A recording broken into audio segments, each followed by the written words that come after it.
Hello. First of all, I would like to thank the organizers for hosting the ESPRit Conference 2021, even though in such challenging times. Just to give a hint of the general context of my paper, it refers to the so-called Kung Fu film craze of the 70s.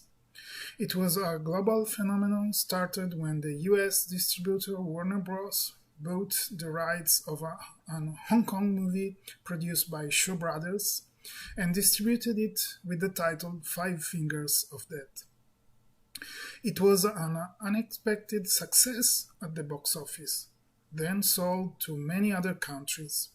It started a momentum which culminated with the aura surrounding the actor Bruce Lee, his films, and his mysterious death.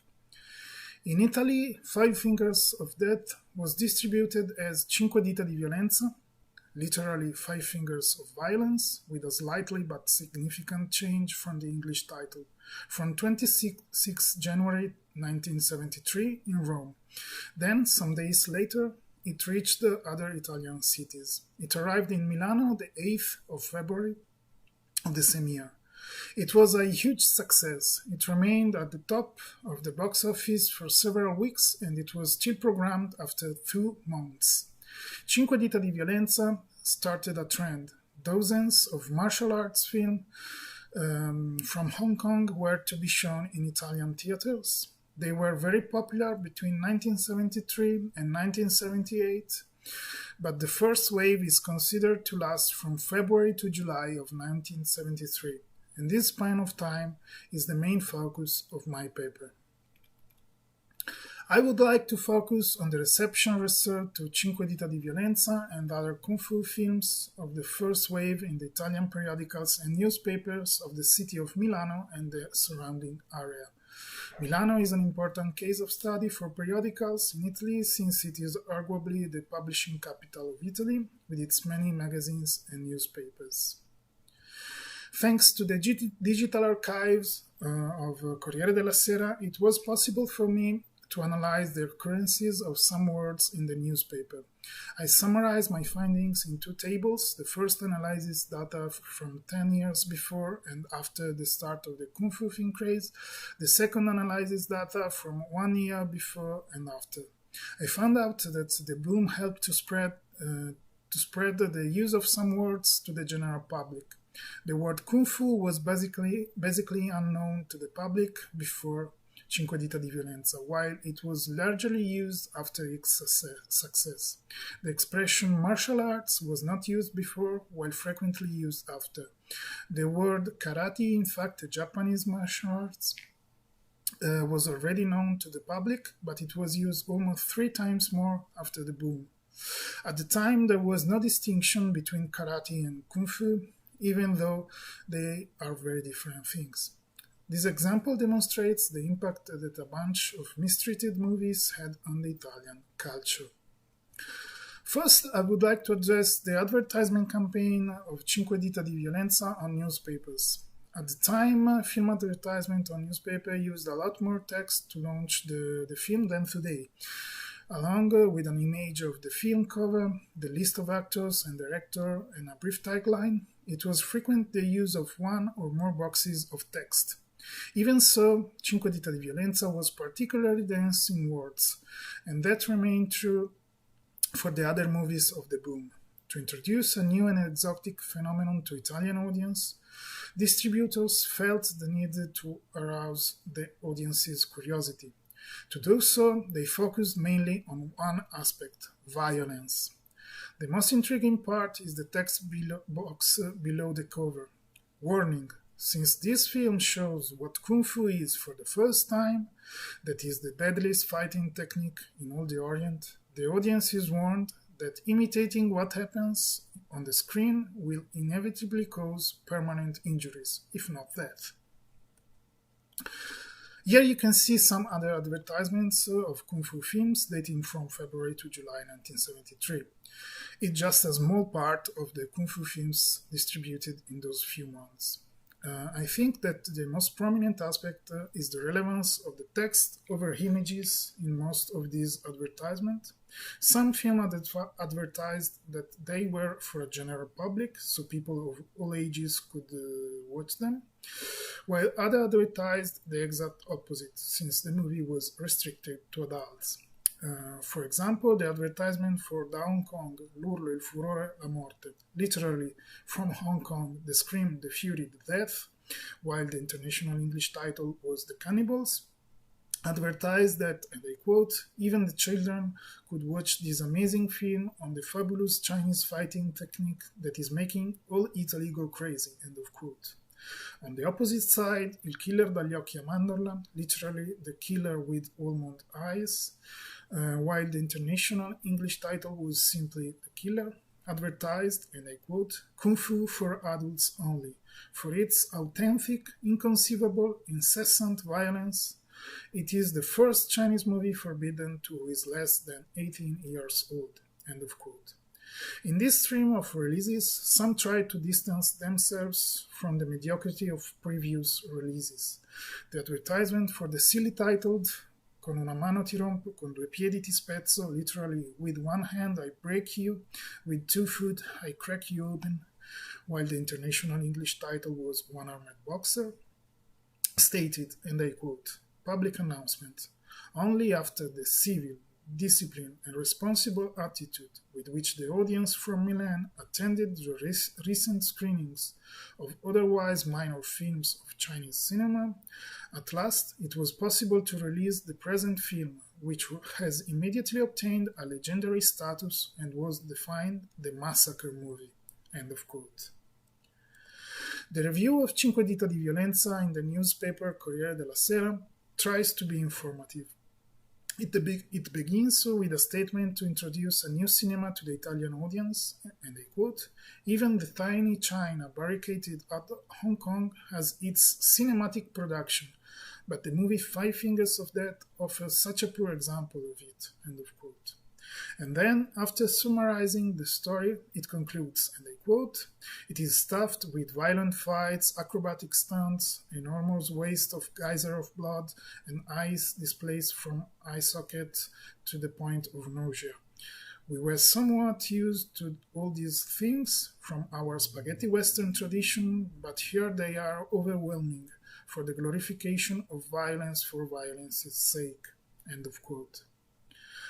The review of the same film in the newspaper Il Giorno is even more foggy in its references. The review tries to position the film in geopolitical terms, but it struggles in finding a common context where to place the film. I quote, before Mao's victory, there were many wrestling schools in Mongolia, and they had many disciples. Sometimes the masters of these schools fought against each other in competition, where the most honorable and the most paid were the one who exhibited the most virtue.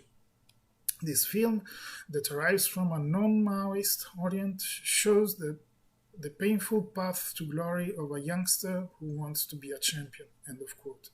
After summarizing the story in more details, the review concludes, and I quote, Five Fingers of Death is a mess comparable to a Western with Chinese flavor. Characters are extremely simplified, as in the Sicily puppet theater for kids, end of quote. The two reviews from Corriere della Sera and Il Giorno are just examples of how the Italian journalists greeted the first Chinese Kung Fu movie ever screened in Italy. On the one hand, they were disoriented. They tried to position the film in a context that they know, being it Maoist China, spaghetti western, or puppet theater. It doesn't matter whether it was significant to the film they are reviewing or not. On the other hand, they were overwhelmed by the depiction of violence present in the film. This reaction set the standard for the upcoming reviews of later films. I would like to give another example before moving on. La Morte nella Mano, literally the hand carrying death or deadly hand, is the third Kung Fu film distributed in Italy. It arrived in Milan just 2 weeks after Five Fingers of Death. But by that time, the reviewer at Il Giorno got the hang of it. He spends almost the entire column talking about the invasion of Chinese kung fu movies instead of the film at hand. I quote, "The violent trend of Hong Kong movies that bounced in the American film market thanks to the intuition of a crafty distributor now arrived in our market almost by chance. The success of the trend has led to a rediscovery of all such movies. In the coming month, we will have an invasion of them. The audience does not skim and let themselves be enthralled by bad taste and sadomasochism. They have fun seeing characters spitting blood, stomachs, lungs, and seeing hands piercing through chests and the alike." End of quote. By the third film of this invasion, the journalist is already calling for a sort of crusade against the kung fu films. They are all the same, they have no redeeming qualities, and they must be discarded promptly.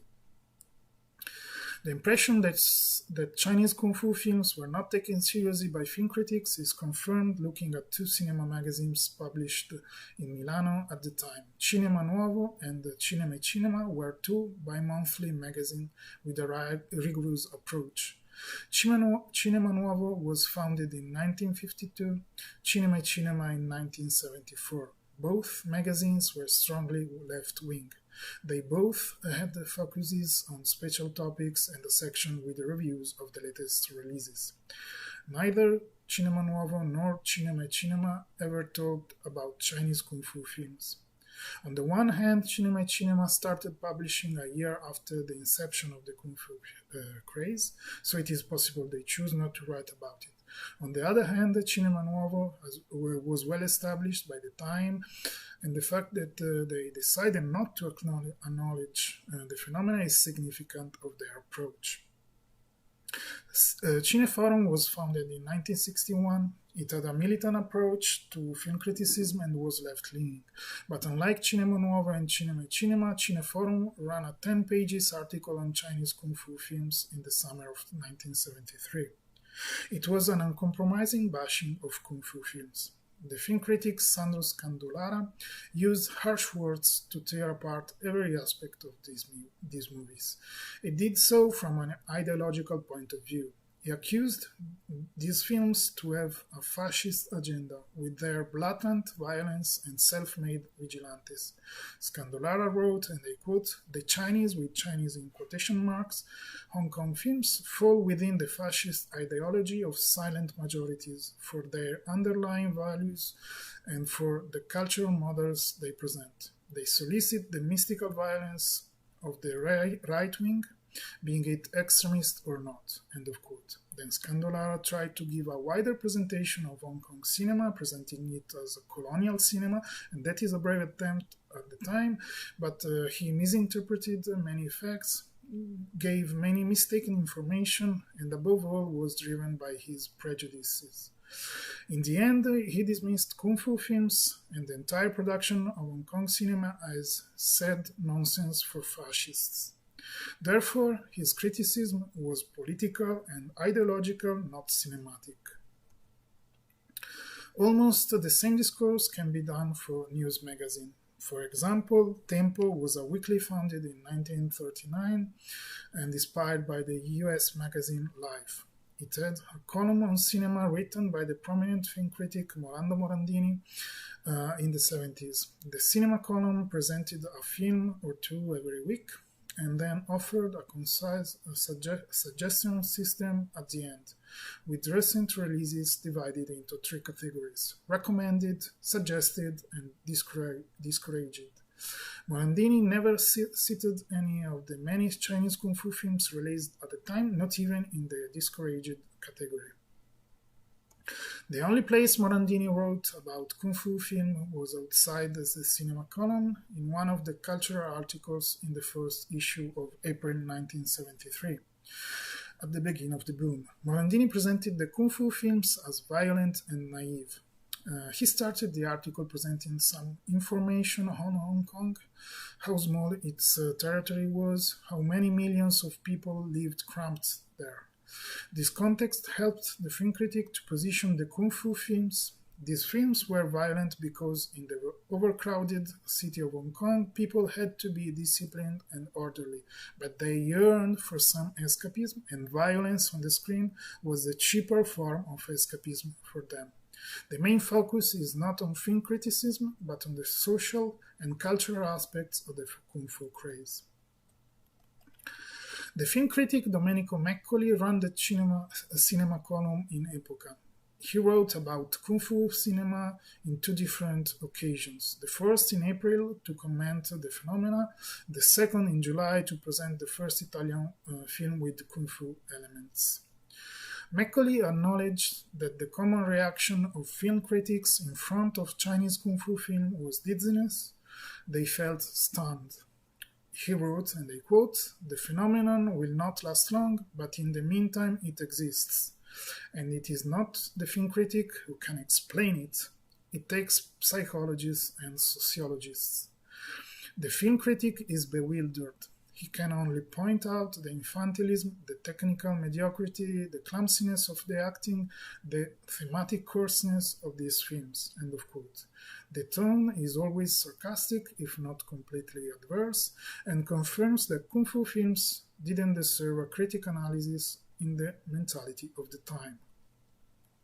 The most well-structured article on the theme was written by the renowned journalist Oriana Fallaci for L'Europeo, a weekly magazine founded in 1945. Fallaci was not a film critic, but a very well-known specialist correspondent. She flew to Hong Kong and met many personalities of Hong Kong cinema. Thanks to the interviews to the like of producer Ran Ran Shou, the actors Lolier and Chen Quantai, the director Tiānxià, and the British censors Nigel Watts, the article was really informative. In fact, it is one of the few that distinguish Kung Fu from karate. In spite of that, it was also one of the most abrasive in mocking Kung Fu films. Fallaci wrote that the love of Western audience for Chinese Kung Fu films is madness. She said that the love shown in the past by Western audience, for example, for Dracula, Frankenstein, James Bond, and the recent Last Tango in Paris by Bernardo Bertolucci was equally foolish and troubling. Yet, and I quote, "nothing suggested that their brains were reaching the final crisis with Chinese Hong Kong films." End of quote. The fact is significant since Fallaci was a well-established right-wing and Christian intellectual, showing how Kung Fu films were bashed without distinction by left and right-leaning intellectuals. It was a bipartisan rejection. I would like to conclude my analysis with three quick examples on how the Kung Fu film craze spread from theaters to society in the perception of periodicals. First, there are crime news. Kung Fu films were described as inherently violent. It was just a matter of time before journalists started to link these films to crimes in real life. One of the first examples is reported by Corriere della Sera in May 1973. A bare-hand murder committed by a 20-something was linked to Kung Fu films since the murderer watched Cinque Dita di Violenza 3 times in a row and was obsessed with Kung Fu films. The murder was dubbed Karate Murder. It is interesting to see how simple it was to speak about Kung Fu films in a general news article. There were no need for introductions. Everyone knew what Cinque Dita di Violenza was. Second, there is advertisement. For example, a new advertisement for a beer appeared in Epoca in May. It was a color advertisement and it appeared on multiple issues in the next month.